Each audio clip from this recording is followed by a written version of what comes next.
exploring with Ed and Peppa in the wild. Now this is what I call life, Peppa. A full tummy, a beautiful view of the ocean, and not a care in the world. Not bad being a fearless adventurer, is it, Ed? Nothing else I'd rather be. Or do, just floating along the currents, admiring the fish and... Heading straight into trouble. How fascinating! What do you mean, fascinating? He's got us in his grip. We're about to be eaten alive. Get us out of here, Peppa. Look at those incredible arms. Don't you mean suckers that could squash us in an instant? It's okay, Ed. There's no need to be afraid. It's just an octopus. It may look like something from outer space, but it's actually quite calm. Octopus? What a strange name. It's actually a Greek word meaning 8 legs.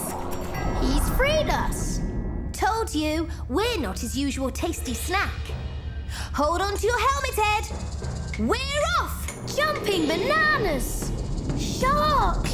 Oh dear, now these creatures may just like the taste of us. Don't look at me, Shark. There's definitely not enough meat on this alien to feed a monster like you. I think I'll get us out of here. That sea anemone should be cover enough. See what? Just get us out of here. You're quite jumpy underwater, aren't you, Ed? Well, who ever heard of underwater aliens? It's not exactly our natural environment. And speaking of which, where are we? We're hiding in sea anemones. Fancy name for a plant. It's not a plant, Ed. It's actually an animal. It's basically a small sac that is attached to the sea floor, and it has all these tentacles surrounding a mouth. They have poison in their tentacles, which they use to protect themselves and catch prey. Really? This is a very strange place to be hiding, Peppa. Not really. Other fish also hide out here for protection. Take the clownfish, for instance.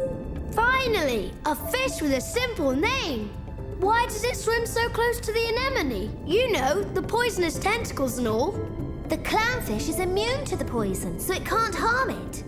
I think it's time I take a dip. Let's watch the clownfish for a moment. If it's calm, then it's safe for you to go out. So, what's the clown up to? Okay, Ed, go swimming, but stay close. Hey there, fishy. Wait, oops, this cable is a little... Important, so don't get it caught on anything.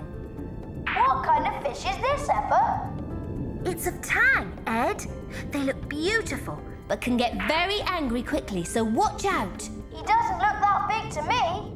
They are powerful swimmers that combat tidal forces when they're looking for food. Small in size and strong inside, like me. Oh dear, here we go again. You really should come out here, Peppa. It's great. What's that? I think you've just come face to face with a starfish, Ed. The superstar of fish. It's not technically a fish, more like a distant relative of the fish. How does it eat? It has tiny tube feet under its arms that help it feed. On what? They usually eat small fish or other smallish sea animals. Are they always reddish purple? They come in many colours and textures to help disguise themselves in the brightly coloured coral. Hey, Ed, stay away from the dark holes in the coral. It's not safe. Come on, Peppa. It's totally calm out here. I want to see more. Oh, no! Keep still, Ed. Don't move. You'll be fine. I'm fish food. Get a grip, Ed. Help! Just use your flash to see what's really out there. It's just a cleaner shrimp, Ed. Nothing to be afraid of. Thank goodness. I thought it was another killing creature. They eat almost anything. They are the ocean's version of a scavenger. They eat both plants and meat. How? They've been known to crawl over bodies, fins, eyes, and even gills of a larger fish and eat off all the parasites. Yikes! What now? Nothing. Just a sluggy thing. It looks kind of like a black sea worm. You're going to love the name of this one, Ed.